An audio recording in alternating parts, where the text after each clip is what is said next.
बुढ़ापे में यदि दुख नहीं चाहते हो तो ये दो बातें कभी मत भूलना। नमस्कार प्रिय दर्शक बंधुओं, एक बार फिर आपका स्वागत है आपके अपने चैनल प्राचीन सच्ची कहानियां यूट्यूब चैनल में। प्रिय दर्शक बंधुओं, आज मैं जो आपको सुनाने जा रही हूँ वो एक सच्चाई है जिससे हम सबका साक्षात्कार होगा। हर किसी के जीवन में एक दिन ऐसा आएगा जिसके बारे में हमें पहले से जान लेना चाहिए। क्या पता आप उस समय वासनाओं की चकाचौंध में इस सच्चाई को ना देख पाएं। यह वीडियो बच्चे से लेकर वृद्ध तक सभी को देखनी चाहिए। दर्शक बंधुओं, यह तो आपको पता ही है कि बुढ़ापा सबसे कठिन और आखिरी अवस्था है जिसमें आने के बाद सबसे अधिक जरूरत होती है अपनों के सहारे की। यदि उस समय अपने ही दूर हो जाएं, तब तो उससे ज्यादा अभागा इस दुनिया में और कोई नहीं होगा। तो आइए दर्शक बंधुओं, समझते हैं जीवन की वो कड़वी सच्चाई इस वीडियो के माध्यम से। दर्शक बंधुओं, एक बार की बात है, दिवाली का समय था। एक पति पत्नी बाजार से कुछ जरूरी सामान खरीदने के लिए घर से निकलने ही वाले थे कि अचानक लड़के को अपनी बूढ़ी माँ की याद आ गई जो घर में अकेली बैठी हुई थी। उस लड़के ने अपनी पत्नी से पूछा, अरे सुनती हो, क्या तुमने माँ से भी पूछा है कि दिवाली के अवसर पर उसे तो कोई चीज नहीं मंगानी? पत्नी कहने लगी, तुम भी कैसी बातें करते हो, उनको इस उम्र में भला क्या चाहिए? 2 वक्त की रोटी और 2 जोड़ी कपड़े, इसमें पूछने वाली बात क्या है? पति बोला, देखो यह बात नहीं है, माँ पहली बार दिवाली पर हमारे घर में रुकी है। वैसे तो वो हर बार गाँव में ही रहती है, मैं जानता हूँ कि उसे कोई चीज नहीं चाहिए, फिर भी मन रखने के लिए उससे पूछ तो लेती। पति की बात सुनकर पत्नी एकदम पति पर भड़कती हुई बोली, यदि अपनी माँ पर इतना ही प्यार आ रहा है तो स्वयं जाकर क्यों नहीं पूछ लेते? और इतना कहकर वो बैग लेकर झल्लाती हुई घर से बाहर निकल गई। पत्नी को नाराज देखकर बेटे का मन नहीं माना। वो अपनी माँ के पास पहुँचा और बोला, हे माँ, हम दिवाली का सामान खरीदने बाजार जा रहे हैं, यदि तुम्हें कुछ चीज चाहिए तो बता दो, हम लेते आएंगे। माँ कहने लगी, बेटे मुझे कुछ नहीं चाहिए। लड़के ने फिर पूछा, हे माँ, बता दो जो तुम्हारी इच्छा हो। बेटे की जिद देखकर माँ ने कहा, ठीक है, यदि तू नहीं मानता है तो रुक जा, मैं तुझे कुछ लिख कर देती हूँ। तुझे और बहू को बहुत खरीदारी करनी है, कहीं तू भूल ना जाए। इतना कहकर वह बूढ़ी माँ कमरे में चली गई और एक कागज पर कुछ सामान की लिस्ट बनाकर बेटे को दे दी। बेटे ने उस कागज को बिना पढ़े ही जेब में डाल लिया और गाड़ी में जाकर बैठ गया। पत्नी पहले से ही गाड़ी में बैठी हुई थी। लड़के ने अपनी पत्नी को सुनाते हुए कहा, देखो मैंने तुमसे कहा था ना कि माँ से भी पूछ लो यदि कुछ मंगाना हो तो। माँ ने भी अपना कुछ सामान पर्चे में लिख कर दिया है। कहते हैं इंसान जब तक जिंदा रहता है रोटी और कपड़ों के अतिरिक्त उसे बहुत कुछ चाहिए होता है। पत्नी कहने लगी, ठीक है, पहले मैं अपना सामान लूंगी, बाद में तुम अपनी माँ का पर्चा देखकर उनका सामान ले लेना। इतना कहकर वे दोनों बाजार में चले गए। पत्नी ने बाजार से अपनी जरूरत का सामान खरीद लिया और पति से बोली, सुनो जी, खरीदारी करते करते मैं बहुत थक चुकी हूँ, मैं तब तक गाड़ी में बैठी हूँ, तुम अपनी माँ की लिस्ट देख लो और सामान खरीद लाओ। लड़के ने जेब से माँ का पर्चा निकाला और उसे पढ़ने लगा। लिस्ट बहुत लंबी थी। पहले तो वह देखकर चौंक गया कि इतनी लंबी लिस्ट, पता नहीं माँ ने क्या क्या मंगाया है। जरूर अपने गाँव वाले बेटे और बहू के लिए कुछ सामान लिखा होगा। पति की बात सुनकर पत्नी तपाक से बोली, और बनो श्रवण कुमार, माँ के सामान के बिना तो तुम्हारी रोटी नहीं पच रही थी। इतना कहकर वह अपने पति की ओर गुस्से से देखने लगी।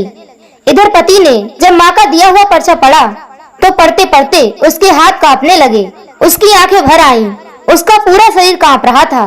पति की ऐसी हालत देखकर पत्नी घबरा गई और पूछने लगी, क्या हुआ, ऐसा क्या मांग लिया तुम्हारी माँ ने? इतना कहकर पत्नी ने पति के हाथों से वो पर्चा छीन लिया और स्वयं पढ़ने लगी। पत्नी भी उस पर्चे को पढ़कर हैरान थी।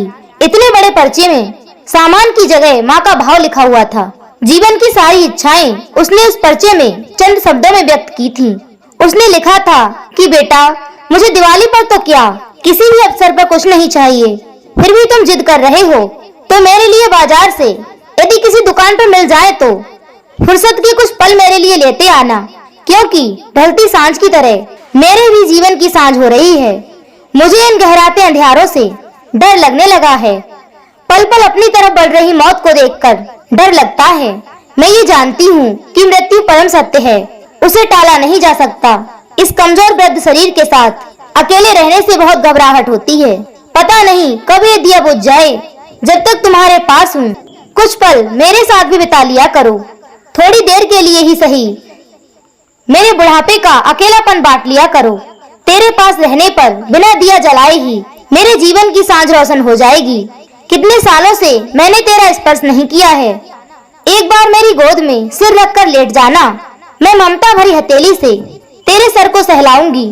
अपनों को अपने करीब पाकर मैं मौत से भी हंसकर मिलूंगी। क्या पता मैं अगली दिवाली तक रहूं या ना रहूं।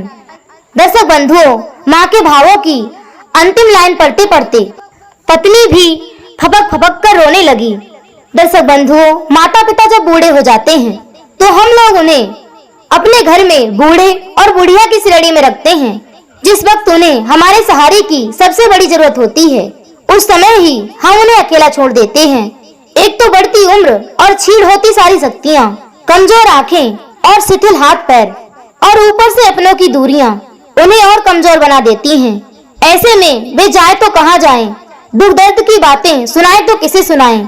जीवन में बड़े बड़े दुख देखे, तूफानों से भिड़ गए, फिर भी अपने को कमजोर नहीं पड़ने दिया। और आज जब उनके अपनों ने उन्हें अकेला छोड़ दिया तो वे टूट कर बिखर गए। उनकी सारी आशाएं टूट गईं। ये वृद्ध लोग हमारे जीवन के कल्पतरु हैं। उनका यथोचित सम्मान और देखभाल करनी चाहिए। यह सोचकर कि हम भी किसी न किसी दिन बूढ़े होंगे, कहीं हमें भी हमारे अपने हमें अकेले छोड़कर न चले जाएं। तो दर्शक बंधुओं, उसकी तैयारी आज से ही शुरू कर दो, क्योंकि दर्शक बंधुओं, हमारे अच्छे बुरे कर्म देर सवेर हमारे पास लौटकर जरूर आते हैं। जैसा हम बोते हैं वैसा ही हमें काटने को मिलता है। यदि कोई पत्नी अपने पति की बूढ़ी माँ को फूटी आंख भी नहीं देख सकती, उस माँ से उस बेटे को दूर करती है, तो ये याद रखना, वो दिन दूर नहीं जब तुम्हारे बेटे की बहू तुमसे तुम्हारा बेटा छीनकर दूर ले जाएगी। ये बूढ़े लोग कहीं से बनकर नहीं आते। हम तुम ही बुढ़ापे की उस दयनीय अवस्था तक पहुँच जाते हैं। माना कि दुनिया मतलब की है, लेकिन इतने मतलबी तो मत बनो कि जिस जीवन को जो देने वाले हैं, जिन खुशियों को देखने के लिए उन्होंने अपनी खुशियों की बलि चढ़ा दी, आप उनको ही बुढ़ापा रूपी यथा दुख सागर में छटपटाने के लिए छोड़ जाओ। दर्शक बंधुओं, ये याद रखना कि कर्म का फल तो भोगना ही पड़ता है। ऊपर को उछाला गया कीचड़ लौटकर आपके ऊपर ही गिरेगा।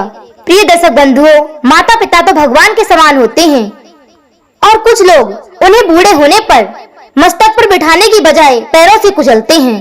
दुर्भाग्य उस संतान का, वो दोबारा कभी मनुष्य की संतान नहीं बनेगा, क्योंकि वो अपने दायित्वों को मनुष्य बनकर नहीं निभा पाया।